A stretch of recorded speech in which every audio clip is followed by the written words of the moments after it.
5 morts dans une attaque mardi soir dans la banlieue de Tel Aviv. L'assaillant abattu par la police serait un Palestinien de 27 ans. Moscou s'engage à réduire ses activités militaires autour de Kiev. L'Ukraine veut des garanties de sécurité. Les pourparlers avancent mais suscitent du scepticisme. Pour accueillir les réfugiés ukrainiens, un ferry a été transformé en hôtel flottant sur le port de Marseille. Il pourra loger jusqu'à 1600 personnes. En Israël, au moins 5 personnes ont perdu la vie dans des attaques armées qui ont eu lieu dans la soirée dans la banlieue de Tel Aviv. Les sources font état d'un homme circulant à moto qui a ouvert le feu sur les passants. Les faits se sont déroulés à Bnei Brak, une localité ultra-orthodoxe au nord-est de Tel Aviv et dans la ville voisine de Ramat Gan. L'enquête est en cours, le bilan des victimes pourrait encore s'alourdir. Cet attentat survient après la mort dimanche de 2 policiers tués dans une fusillade à Hadera dans le nord d'Israël. Attaque qui avait été revendiquée par l'organisation État islamique.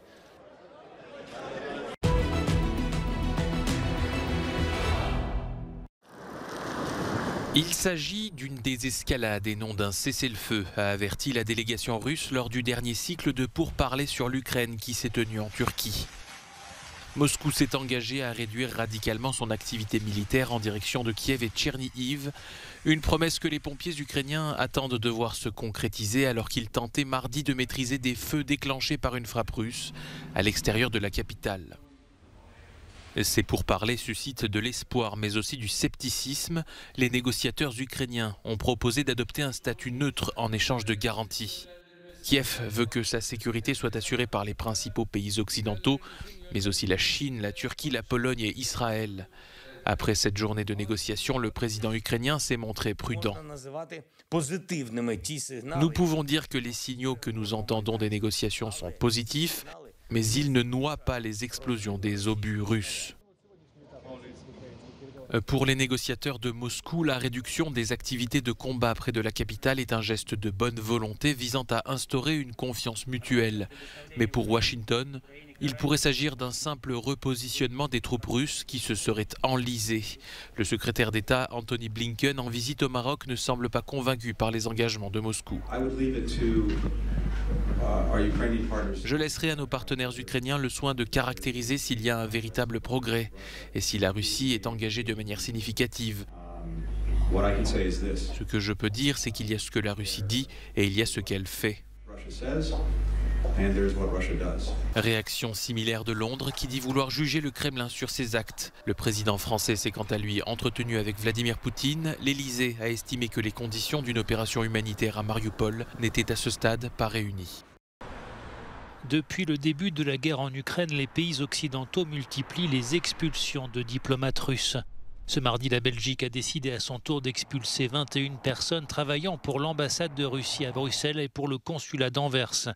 Sur Twitter, la chef de la diplomatie belge, Sophie Wilmès, a évoqué leur implication dans des opérations d'espionnage et d'influence menaçant la sécurité nationale. Ils doivent quitter le pays sous 15 jours. Ces expulsions coïncident avec celles décrétées également ce mardi par le gouvernement néerlandais. 17 diplomates russes, présentés comme des officiers du renseignement, sont priés de plier bagages. Pour le ministère des Affaires étrangères à La Haye, l'attitude actuelle de la Russie au sens large rend leur présence indésirable. L'Irlande ou encore la Macédoine du Nord viennent également d'ordonner l'expulsion de diplomates russes. Avant eux, les États-Unis, la Pologne et les pays baltes avaient déjà pris une telle mesure. En représailles, la Russie a annoncé ce mardi l'expulsion de 10 diplomates des pays baltes.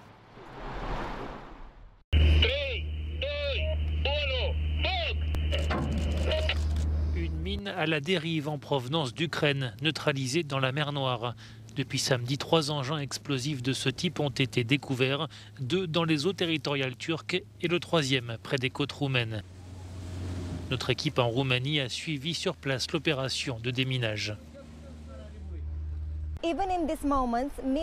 En ce moment même, des plongeurs militaires effectuent une opération de neutralisation d'une mine découverte à 70 km de ses côtes. C'est une mission très dangereuse et délicate.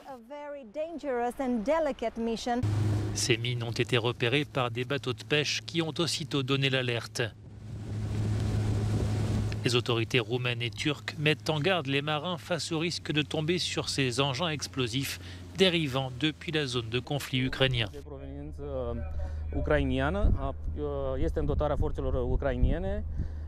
Ce sont de petites mines utilisées contre les navires qui contiennent une charge de 20 kg de TNT. Elles sont noires, donc si la mer est agitée, on ne peut pas les voir.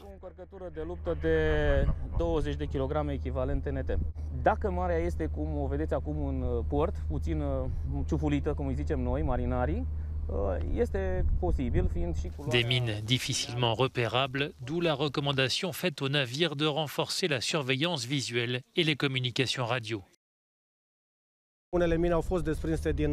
Certaines mines se sont détachées de la côte et il existe un réel danger pour la navigation dans cette zone. La marine roumaine craint que d'autres mines soient actuellement à la dérive dans la mer Noire et se rapprochent des côtes. C'est pourquoi les patrouilles vont être renforcées pour détecter d'éventuels objets suspects. Ces mines flottantes sont particulièrement dangereuses pour les navires de commerce qui, de par leur taille, n'ont pas la capacité de manœuvrer rapidement pour les éviter. Ils traversent habituellement la Méditerranée pour se rendre au Maghreb. Ce ferry de la Corsica Linea peut désormais accueillir jusqu'à 1600 réfugiés ukrainiens. À l'intérieur de cet hôtel flottant sur le port de Marseille, 500 cabines, un cinéma, une crèche ou encore une salle de jeu. Les réfugiés seront également accompagnés dans leur démarche d'intégration. Il y aura matériellement un hôtel flottant qui sera mis à leur disposition, mais également aussi un accompagnement social, un accompagnement sanitaire, un accompagnement également en termes de formation, d'éducation pour les enfants. Les services de la Croix-Rouge seront sur place pour évaluer les besoins immédiats des Ukrainiens. Un accompagnement psychologique leur sera également proposé. On est devant des personnes qui viennent de vivre un conflit pour les problèmes attendus.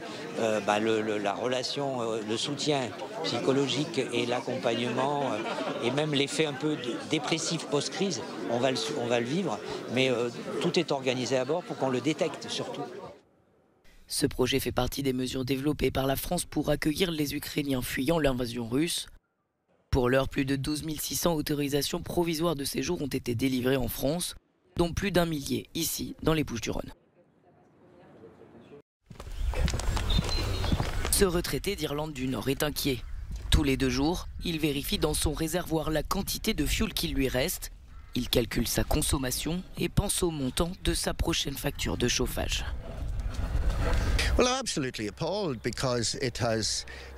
Je suis consterné. Il était à 550 livres le 24 février. Il est arrivé à plus de 1000 livres. Aujourd'hui, il est à 800 livres pour 900 litres de fioul. En Irlande du Nord, le prix du fioul a augmenté de 35% depuis le début de la guerre en Ukraine. Sans un plafond de prix dans cette partie du Royaume-Uni, les habitants de Belfast sont en colère. C'est trop élevé, le coût de la vie augmente, l'inflation n'est qu'un des multiples facteurs. Ceux qui ont les revenus les plus bas seront probablement les plus durement touchés. C'est toujours pareil en Irlande du Nord. On doit toujours payer plus cher de toute façon. Cette hausse du fioul est absolument ridicule et le gouvernement devrait nous aider. Il nous faut de l'aide. Certaines personnes sont mieux loties, d'autres pas. Celles qui ne sont pas bien loties ont besoin d'aide, ont vraiment besoin d'aide. Sans surprise, les appels se multiplient pour que le gouvernement britannique se charge de cette crise. Un certain nombre de décisions peuvent être prises depuis Westminster, mais aussi localement. La déclaration de printemps de la semaine dernière a été une vraie déception. Le ministre chargé des Finances avait plusieurs leviers comme la suppression de la hausse des cotisations à l'assurance nationale, mais également des avantages en ligne avec le taux d'inflation actuel. Ici, 300 millions de livres ne peuvent pas être alloués parce que le parti unioniste démocrate a quitté le conseil municipal. Nous aurions pu soutenir les habitants. Nous devons également donner du pétrole avec le contrôle du régulateur des services publics pour que cela soit garanti.